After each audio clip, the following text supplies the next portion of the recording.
Mesdames, Messieurs, c'est toujours un plaisir de vous retrouver sur Panafricaniste TV. Bonjour, bienvenue à toutes et à tous à cette autre édition de Parole panafricaniste. Une question ce matin encore, Mesdames, Messieurs, comme à notre grande habitude. Côte d'Ivoire, Zimrida, chargé de nitrate d'ammonium, accoste Abidjan, un exutoire. Nous nous interrogeons, Mesdames, Messieurs, ce matin.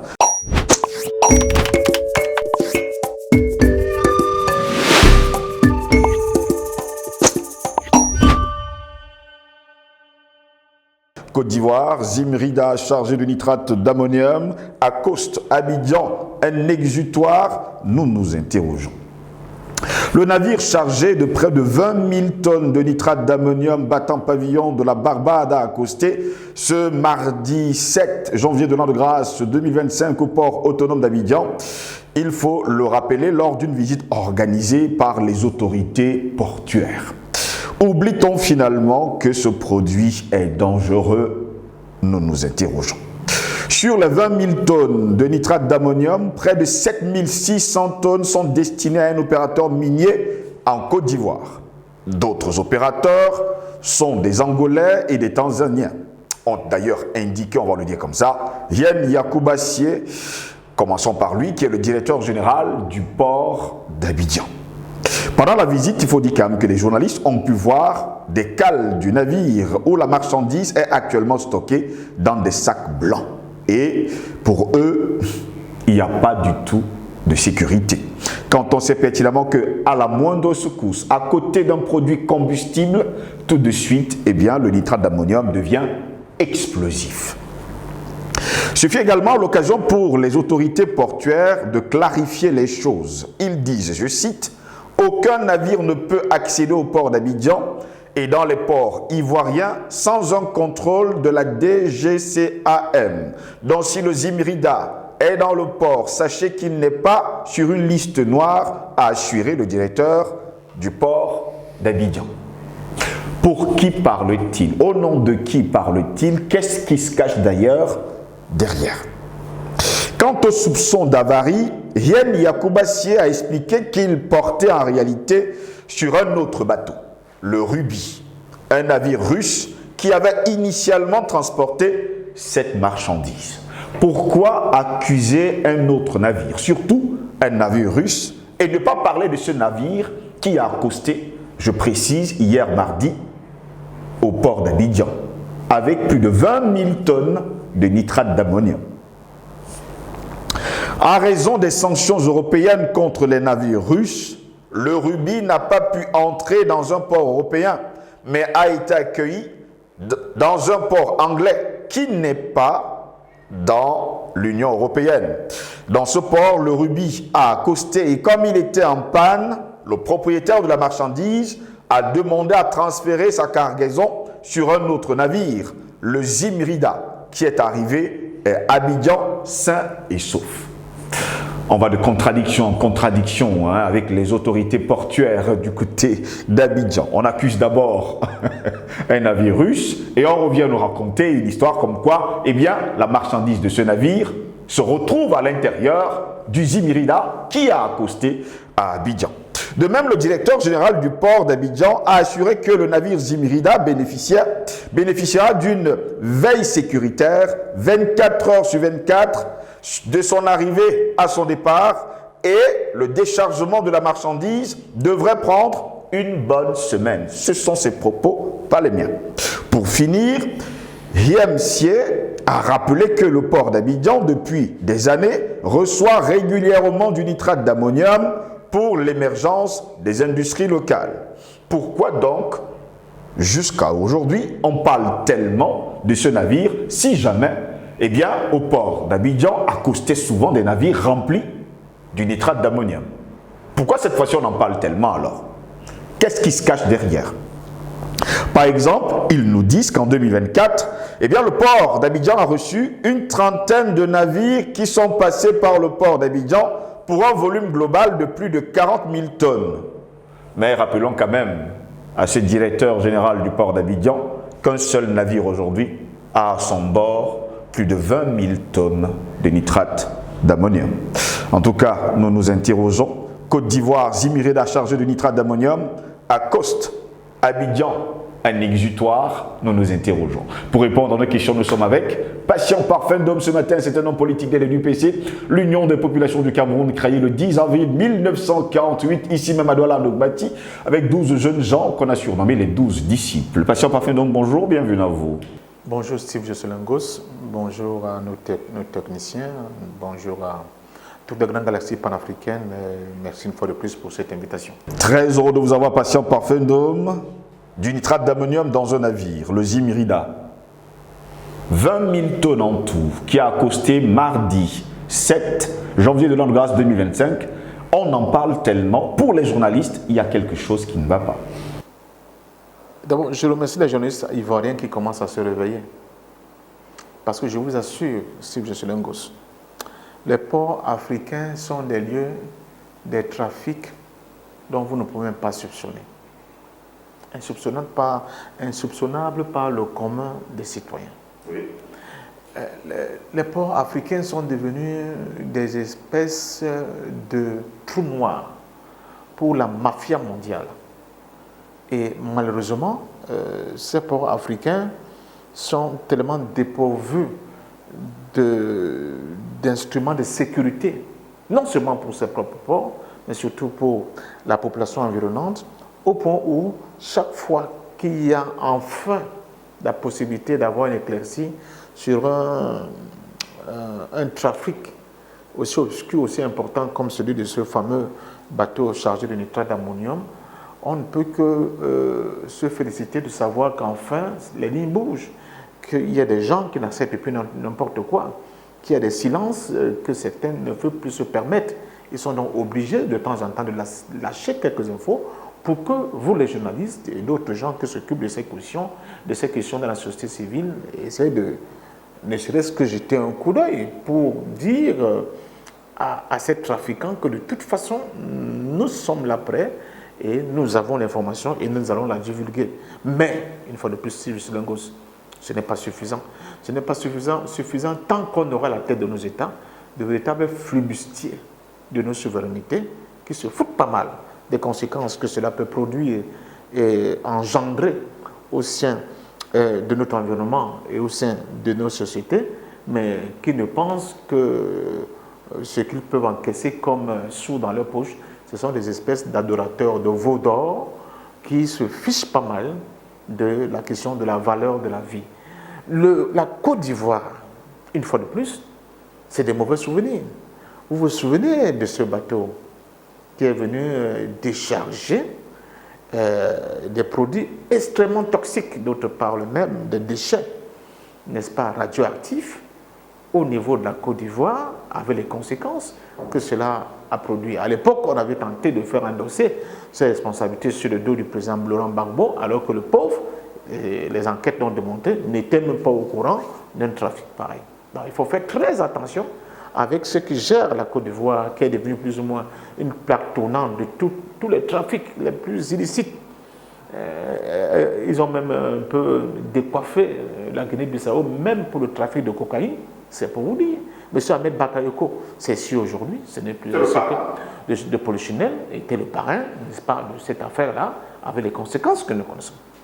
Donc, je crois sincèrement que ce qui se passe là est tout simplement dénote la nature de nos gouvernants qui se soucient très peu de la sécurité de leurs concitoyens et qui pensent que tout est business, de véritables adorateurs de veaux d'or, comme je l'ai dit, et ne se rendent pas compte des conséquences que cela peut produire. Vous vous souvenez de ce qui s'est passé au port de Beyrouth, avec quelque chose qui va dans ce sens. Au port de Beyrouth, nous sommes là le 4 août 2020.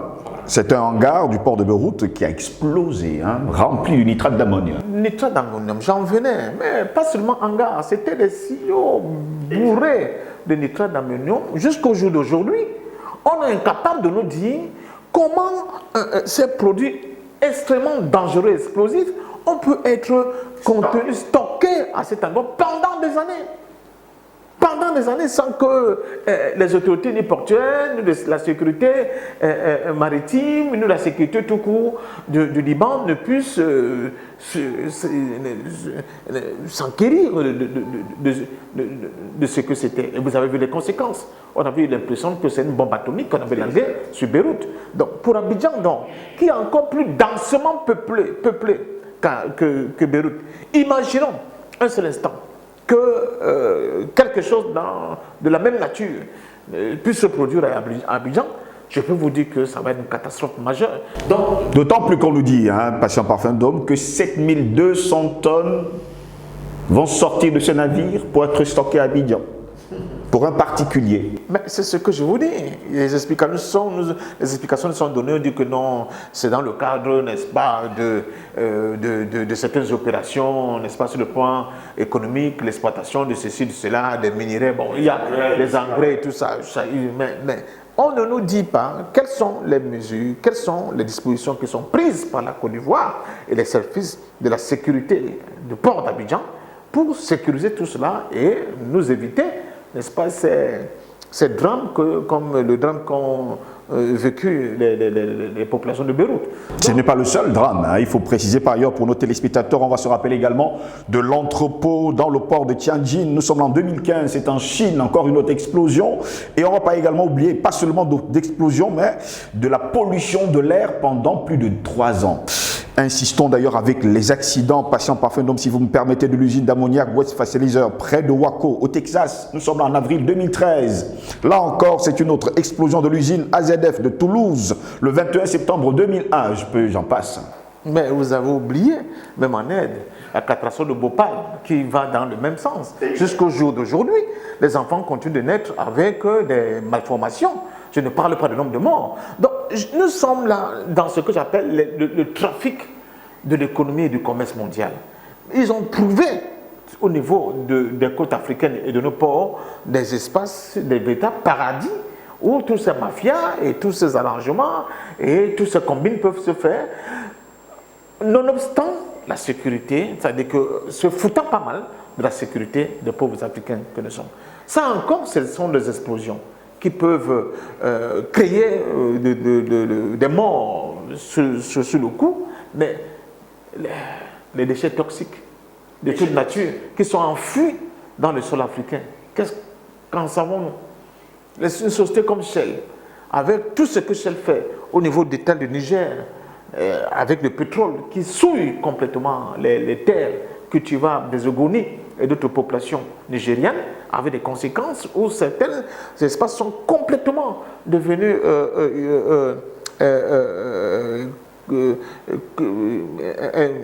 incapables de produire quoi que ce soit, et les populations qui souffrent, qui ont tout perdu leur terre, ne peuvent plus cultiver leur terre, leur culture, etc., etc.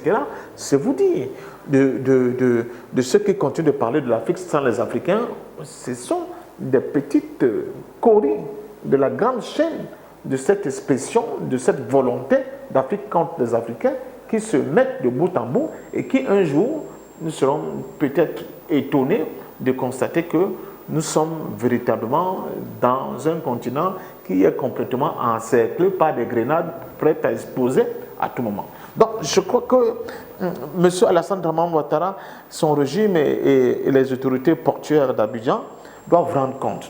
Ils doivent rendre compte avec le sérieux qu'il faut à l'ensemble de la communauté ivoirienne et surtout de la communauté africaine. Mais surtout, il ne faut plus que l'Afrique soit cette espèce de dépotoir, de lieu, de no man's land, de cet endroit où des pirates économiques de tout genre, des mafias de tout genre pensent que ce sont des espèces de repères où peuvent venir se perdre, n'est-ce pas, avec leurs marchandises souillées, avec leurs marchandises extrêmement dangereuses, leurs produits de la mort, sans qu'ils ne puissent avoir une réaction africaine, que ce soit par le biais des médias, des sociétés civiles, mais aussi de la société tout court, pour dire qu'il faut que les règles qui sont respectées ailleurs soient aussi les mêmes règles qui sont respectées ici chez nous, parce que le droit à la vie ne se fait pas à géométrie variable. Si la vie humaine a un sens en Occident, il faudra aussi que cette vie humaine ait un sens au niveau de nous les Africains. Nous ne pourrons plus accepter de continuer d'être, n'est-ce pas, la poubelle du monde ou bien le marchepied des intérêts financiers de ceux qui continuent. 7200 tonnes qui vont rester à Abidjan, patient parfait, donc pour les observateurs, les scientifiques, c'est un peu trop. Pour eux, jusqu'à preuve de contraire, il y aura la pollution de l'air, on parle de toxicologie et surtout de l'écotoxicologie, on parle de toxicité, et que si on ne fait pas attention, eh bien, les Abidjanais vont respirer toxique dans les jours à venir. Mais ils respirent même déjà, comme la plupart de certaines grandes agglomérations africaines. C'est parce que si les relevés de l'air, n'est-ce pas, de la qualité de l'air ne se font pas de manière fréquente, c'est pour cela qu'on a l'impression que c'est tout à fait acceptable. Je peux vous demander d'aller faire une petite investigation dans les zones industrielles de Massa, de Lobaba, pour constater que certains matins, c'est invivable, la qualité de l'air. Parce que bon, il y a des sociétés qui transforment la ferraille en certains matériaux, n'est-ce pas, d'acier, mais les conditions de travail et de sécurité dans ces espaces ne sont pas souvent garanties. Je vois même les rejets des eaux usées qui sont utilisées, qui continuent d'être déversées dans les canaux normaux qui vont polluer tous les petits cours d'eau environnants, et personne ne nous dit à long terme les conséquences que cela aura sur notre santé. Donc, en fait, dans l'optique d'attirer, soi-disant, les investisseurs, dans l'optique d'attirer les gens qui viendront donner une croissance au niveau de notre économie, dont le port est l'un des endroits par excellence où la croissance économique peut être prévue ou bien pressentie. Oui.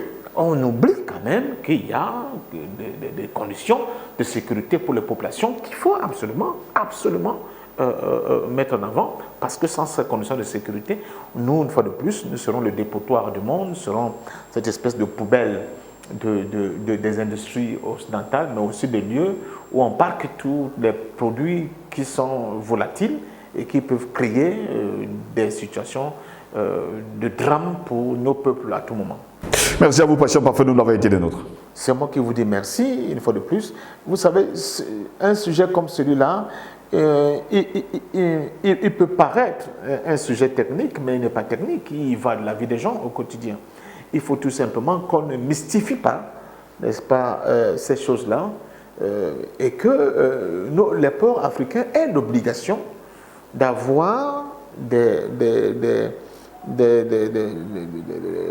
comment j'appelle ça, des espèces de comptes rendus de manière soit semestrielle, soit annuelle, soit même mensuelle, pourquoi pas, peut-être c'est trop compliqué mensuellement, moi aussi de manière semestrielle, de leur activité avec les volumes et avec le type de marchandises, mais avec aussi des conditions d'amélioration, de réception de ces gros bateaux et de leurs contenants sur notre sol. Parce que tant que nous n'avons pas mis en avant l'ensemble de ces choses-là, il y a beaucoup de choses qui vont se faire, dans le flou total. Aujourd'hui, ce sont ces produits extrêmement dangereux. Demain, ça va être des armes. Après-demain, ça va être d'autres types de produits. Et pourquoi pas, vous avez vu au Cameroun le scandale de ces produits halieutiques, dont le poisson complètement frelaté, que quand même des grands opérateurs économiques au niveau du Cameroun avaient continué de couler dans leur poissonnerie sans tenir compte, n'est-ce pas, de la santé des populations. Je crois qu'il faut que les Africains se prennent vraiment au sérieux. L'argent ne justifie pas tout.